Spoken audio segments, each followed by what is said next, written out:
Hello friends, Sandhya's kitchen with love को आपण मानक स्वागत करुच्ची। मुझे आपण मान सहित शेयर करने को जाऊँगी सुपर टेस्टी सुपर हेल्दी पूरा सॉफ्ट जालीदार ब्रेकफास्ट रेसिपी सुजी चकुली। यही चकुली बिना तेल रे बनी मात्र 5 मिनट बनिकी रेडी हे। यह टमाटो चटनी सहित खाइबे बहुत बढ़िया टेस्ट लगे। यही रेसिपी किपरि बनी जानापी वीडियो को स्किप न करी फुल वॉच करंतु। जदि वीडियोटी भल लगे तेज गोटे लाइक करेंगे, शेयर करेंगे, चैनल नुआ थे निश्चय सब्सक्राइब करेंगे। तेज आसतु स्टार्ट करवा आज रेसिपी। सुजी चकुली करने गोटे कप सुजी नहीं ग्राम 200 ग्राम हे। सुजी को मिक्सिंग जार रखी नौ। सुजी को आम ये फाइन कर गुंड करना। देखो सुजी को फाइन कर गुंड कर यहाँ बोल रखी नौ। हाफ कप फ्रेश बसा दही, हाफ कप पानी, गोटे चामच चीनी, 1/4 चामच लुण पकई सब भल भाव गोल नवा। जो कप्रे मापिकी सुजी नहीं से कप्रे मापिकी सब जिनस नहीं माप करने जेकोसी जगह सेट करने। ए सब को भल भाव गोल सारे। एवं कवर दे 10 मिनट रेस्ट होगा छाड़ा फल सुजी फुली सफ्ट हो।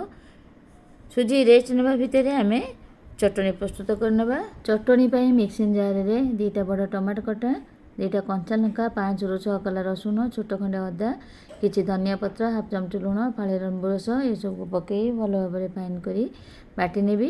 देखो टमाटो को फाइन कर बाटी नहीं गोटे जगह रखी नौ। यही चटनी को छुंक दे खाइबे, नचेत चटनी को एमती खाइबे बहुत बड़ भल लगे। एपटे सुजी रेस्ट नबार 10 मिनट हो गलानी कवर बाहर कर नौ।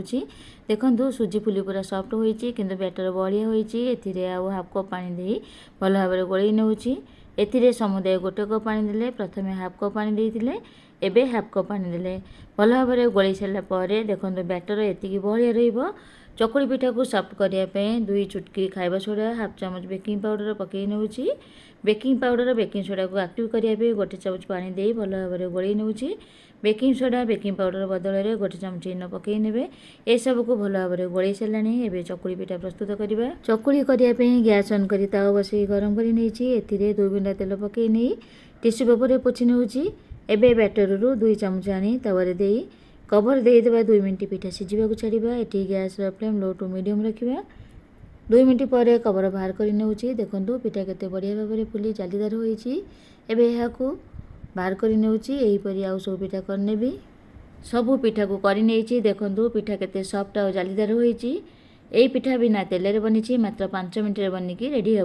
यही हेल्दी सुजी चकुली बन ब्रेकफास्ट खातु, पिला टिफिन बॉक्स दिंतु।